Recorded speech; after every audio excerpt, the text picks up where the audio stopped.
They come from the greatest generation, those who fought in World War II, and today they're visiting the monuments built in their honor. Our Dan Cummins is at the World War II Memorial in Washington, D.C. with the Honor Flight. Dan, an incredible experience. You've been on this trip before.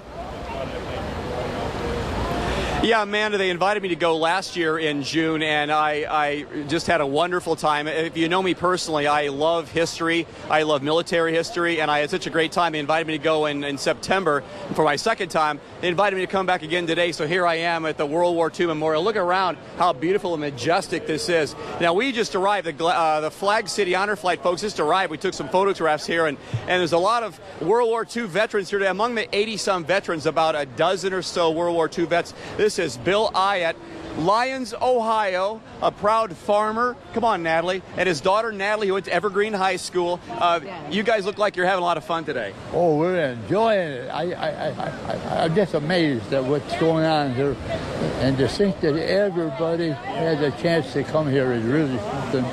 Yeah. Was it hard to convince him to do this? Because a lot of veterans are like, nah, I'm not deserving of this. The veterans are so humble, aren't they? Yes, they are. And I did all the paperwork for him, and then he was excited to do it. The World War II veterans have been called the greatest generation. I firmly believe that, and there's so much evidence of that. You are one of that group. How do you feel about being called one of the greatest of the generation? I don't think we deserve it. No. Everybody is great. We're all human beings, and to put us off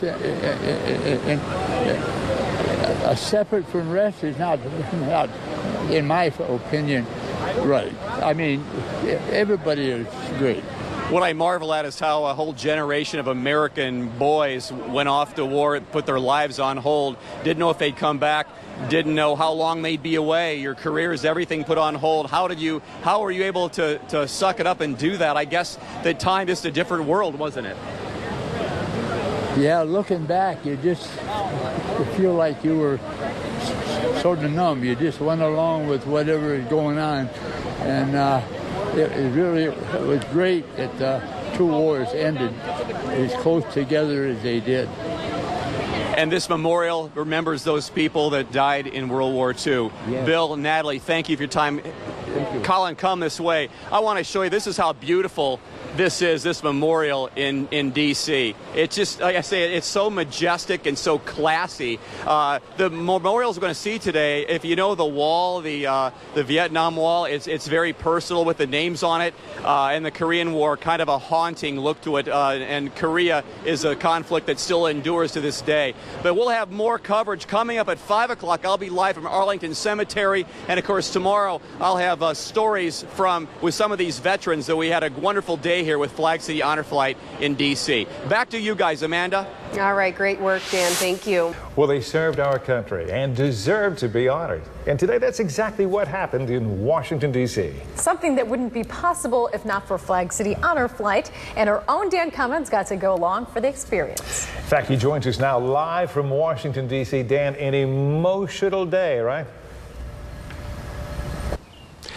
Yeah, Christy and Jerry, hi. I had an emotional moment about an hour ago. I'll tell you about that in a moment, but we're at Arlington National Cemetery right now. 600 acres. There are 400,000 graves on these rolling hills here, just to the side of Washington, D.C. and off of Virginia. This has been here since the Civil War. That's when it first began. And when we first arrived here about an hour ago, there were some school kids greeting our buses arriving. I'll show you the video we shot. And there were some school kids from a middle school in Tennessee greeting our bus and shaking hands. And, well, you'll notice here Orville Binger of Hamler among the guys coming up in that wheelchair.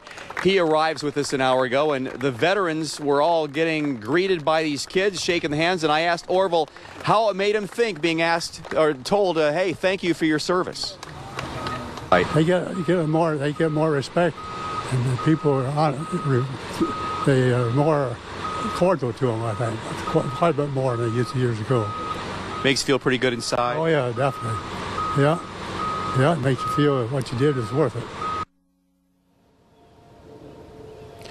Now, of course, this isn't just war dead that's here. You also have heroes like the Challenger crew, Audie Murphy, John Glenn is buried here, so a lot of wonderful people, a lot of big names in American history here. Now, what we're doing, we've been, of course, on the road all day long. We've been to the World War II Memorial, Vietnam, the Korean Memorial. We'll be leaving here shortly, and we'll be flying back home, and we'll be arriving tonight. And make sure you tune in at 10 o'clock and 11 o'clock. We'll show you a wonderful homecoming they have planned for these veterans as they arrive back home tonight. Reporting live from Arlington National Cemetery, I'm Dan Cummins. Jerry? Dan, thanks very much. Been to Arlington? If you've been to Arlington, it moves you. If you're not moved at Arlington, check your pulse, because it's an amazing sight. All those rows perfectly lined up of white crosses, and yet every one is a person who died in service of this country. It was pretty amazing. It was nice to see just the generational thing of the younger kids giving the handshakes to those men, and very heartwarming.